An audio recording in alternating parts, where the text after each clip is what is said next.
Tabalez vous présente aujourd'hui la box EVIC VT de chez Joytech.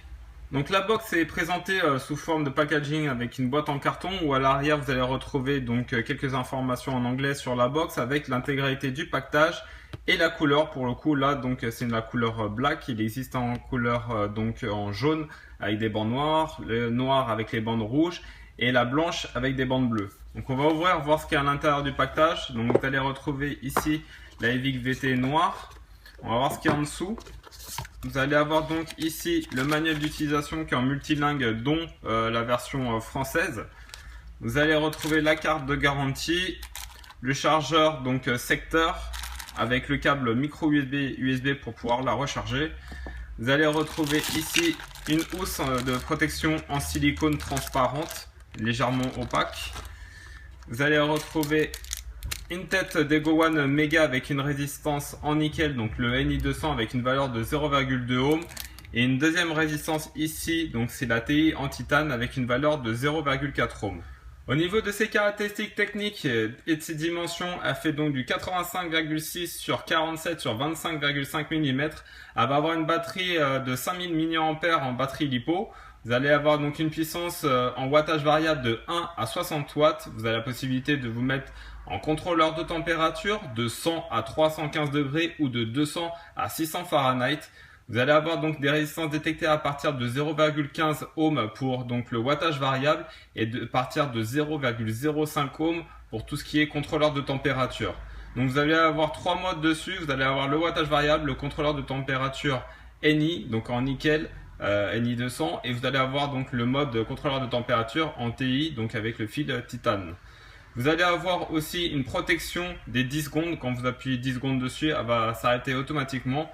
Et vous allez avoir aussi une protection contre les baisses de tension. Quand la batterie arrive à une tension en dessous de 3,3 volts, elle se bloque automatiquement.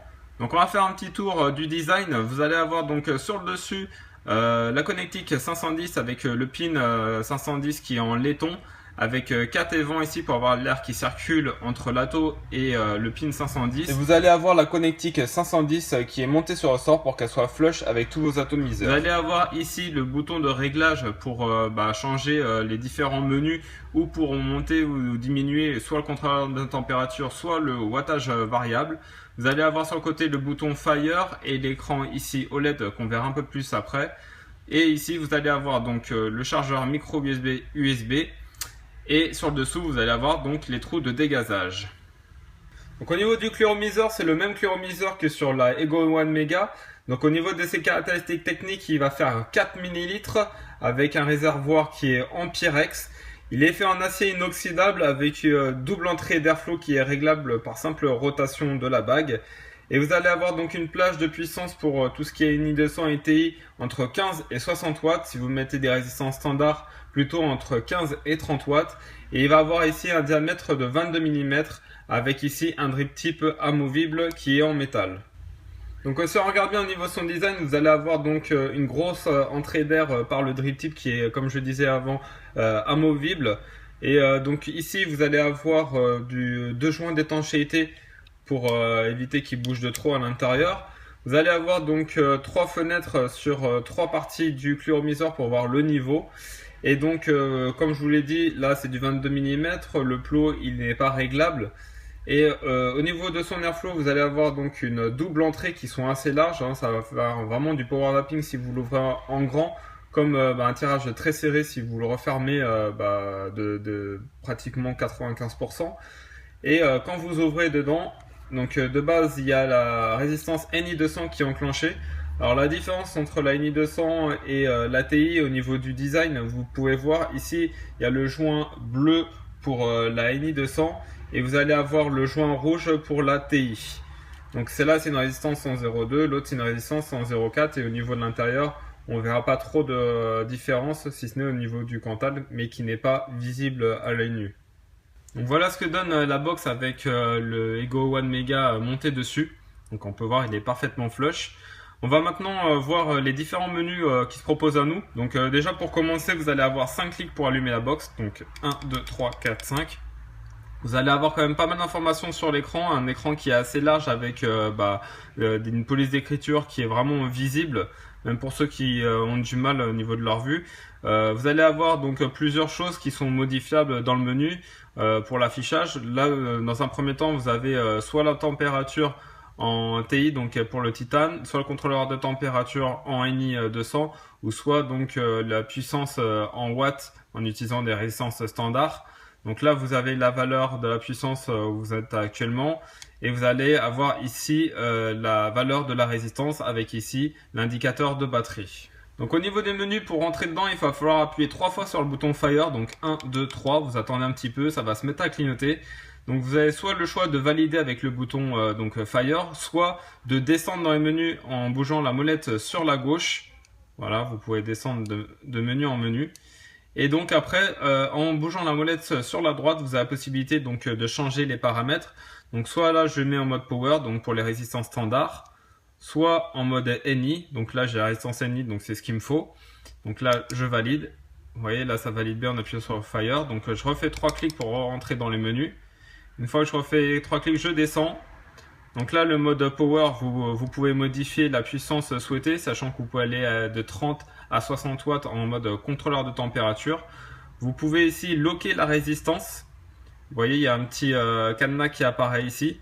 En fait, à quoi sert de locker la résistance? Grosso modo, en fait, une fois que vous avez mis votre résistance en place, que votre coton est bien imbibé, que vous avez déjà tiré 2-3 là-dessus, vous attendez que votre résistance redescende en température.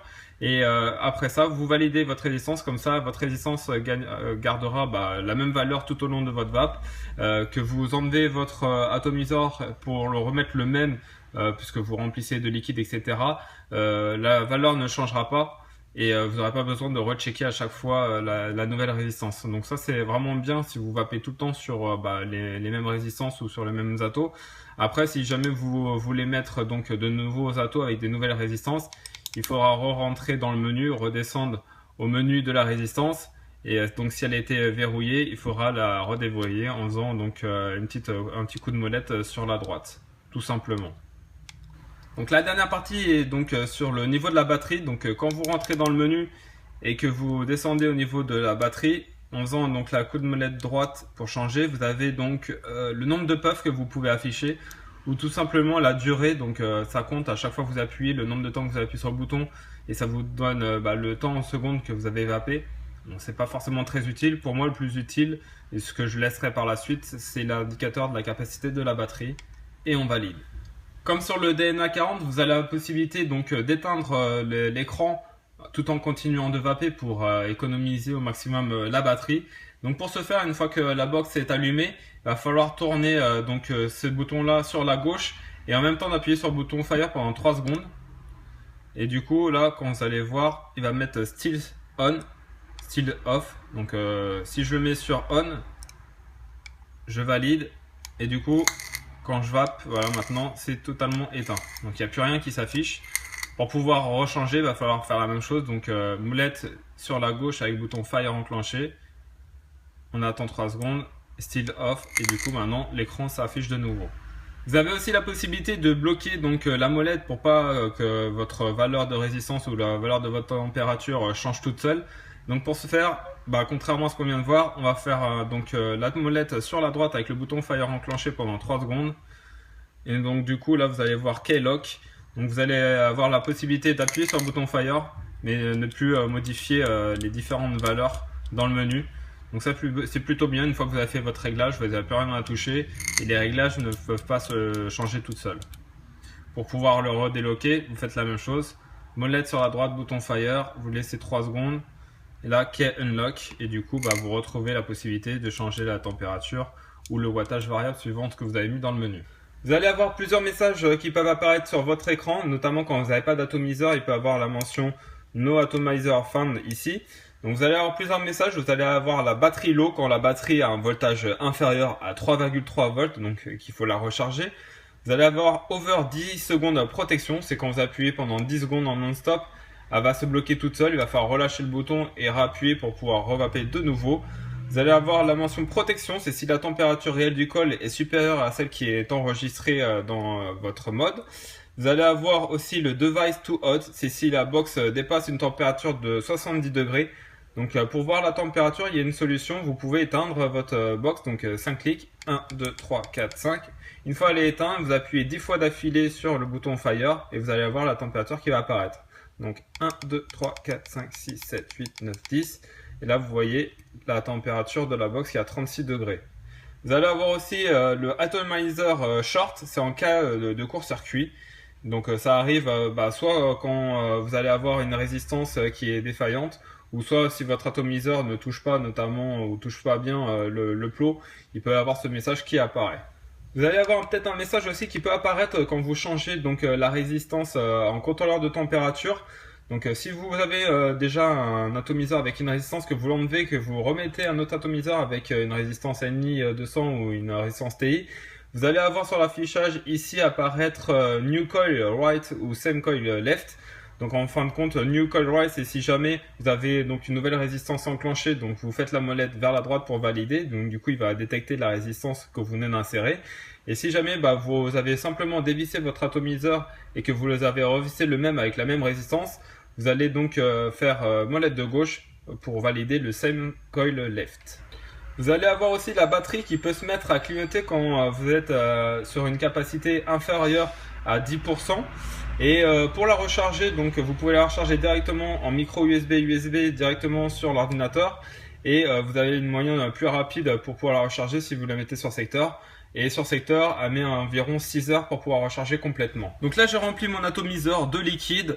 Je suis avec une résistance en NI 200 comme ce qui est fourni à l'origine. Donc là, je me suis mis en contrôleur de température. Pour ma part, j'ai mis du 220 degrés. Après, c'est à vous de voir si vous voulez augmenter ou diminuer. Moi, je trouve que c'est une bonne moyenne. Et donc, du coup, quand vous shootez, voilà, ça monte. Et quand ça va atteindre 220 degrés, vous allez voir protection. C'est-à-dire qu'il a atteint 220 degrés.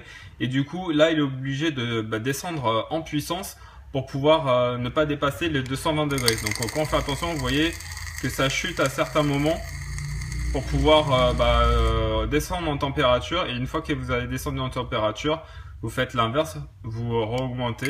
J'ai rempli mon climatiseur de liquide, donc je suis sur une résistance en nickel NI 200. Donc j'ai mis le contrôleur de température aussi en NI. Donc là j'ai mis 220 degrés Celsius, pour moi c'est ce qu'il me faut au niveau de la vape. Ça vous donne à peu près entre 30 et 33 watts à peu près sur une résistance donc en NI 200 de 0,2. Quand on vape, vous voyez ici il y a la température qui se met en protection, c'est quand elle atteint 220 degrés. Et du coup, dès qu'elle atteint 220 degrés, vous voyez la puissance en watts qui diminue pour pouvoir redescendre en température. Donc je vous présente la version qui est jaune-orangé avec les bandes noires pour faire la suite des tests. Donc en fait, je vais vous expliquer comment marche le contrôleur de température. Donc là, je suis sur une résistance NI 200. Je me suis mis à 240 degrés avec 30 watts. Et en fin de compte, à cette température-là, vous allez remarquer que la box va arriver rapidement à 240 degrés et donc la puissance va diminuer pour que la box se fixe entre du 200 et du 240 degrés. Donc imaginons que j'appuie maintenant. Du coup, ici, ça monte à 240. 240, il se met avec le message protection, comme vous pouvez le voir ici. Donc ça veut dire que la box a atteint 240 degrés.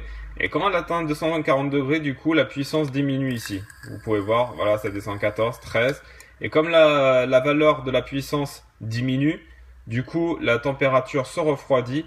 Donc là, j'étais à 240 degrés. On va faire un second test. On va se mettre sur du 300 degrés. Donc, on bouge la molette sur la droite. Donc, 300 degrés avec toujours une puissance de 30 watts. Donc, en fin de compte, vu qu'on a mis la température plus haute, la puissance va moins descendre, étant donné qu'il va falloir plus de temps à la résistance pour monter dans la température. Donc quand j'appuie, vous voyez, ça monte à 240, 280, 290 et la puissance ne bouge pratiquement pas. Vous voyez, ici on est à peu près du 29, 29,8. Voilà, ça bouge pratiquement pas. Donc pour vraiment vaper à du 30 watts sur une résistance, par exemple ici qui est à 0,23, on va se mettre plutôt donc sur du 300 degrés pour vaper à puissance constante. On va faire un petit dernier test. Ici, on va changer donc la puissance en watts tout en gardant donc les 300 degrés. Donc là, on voyait qu'en fin de compte qu'à 300 degrés, la puissance ne changeait pas à 30 watts. Donc maintenant, je vais rentrer dans le menu en faisant 3 clics. Je vais descendre ici en tournant molette gauche jusqu'au 30 watts. Je vais augmenter. Je vais mettre par exemple à 50 watts. Et vous allez voir qu'à 50 watts, en fait, ça va atteindre forcément, voilà, 51,1, c'est pas grave. Vous allez voir qu'en fin de compte, la température va beaucoup plus rapidement atteindre les 300 degrés, va se mettre en protection, et du coup, vous allez voir la puissance en watts qui va diminuer. J'appuie, vous allez voir, hop, ça atteint les protections, et du coup, vous voyez, ça chute à 35-37 watts. Donc voilà. Sachant que la box, donc en contrôleur de température, va se mettre entre 30 et 60 watts en configuration, vous ne pouvez pas descendre en dessous. Après, il va falloir donc jouer avec les températures ici maximales. Pour, par exemple, si vous mettez 200 degrés Celsius ou 240, la puissance en watts va être inférieure à 30 watts, comme on a vu tout à l'heure. Donc après, c'est à vous de gérer pour avoir vraiment la bonne puissance qu'il vous faut. Et enfin, si vous voulez donc vaper comme avant en utilisant que de la puissance et désactiver tout ce qui est contrôleur de température, c'est possible avec les résistances NI 200 et les résistances TI. Donc ce que vous faites 3 clics pour entrer dans le menu. Au lieu de temp NI, vous remettez donc sur Power. Et du coup, en Power, vous faites gauche ou droite pour augmenter. Donc, sachant que le Ego 1 Mega, il est bien entre 20 et 30 watts, par exemple. Donc là, je vais me redescendre. Hop, je vais mettre par exemple, voilà, 23 watts. Et du coup, là, 23 watts, quand vous shootez, il n'y a rien qui bouge. Il n'y a aucun souci dessus. Vous pouvez vaper comme avant, comme par exemple sur une Ego 1 Mega. Tabalès vous souhaite une bonne vape à tous et vous dit à bientôt.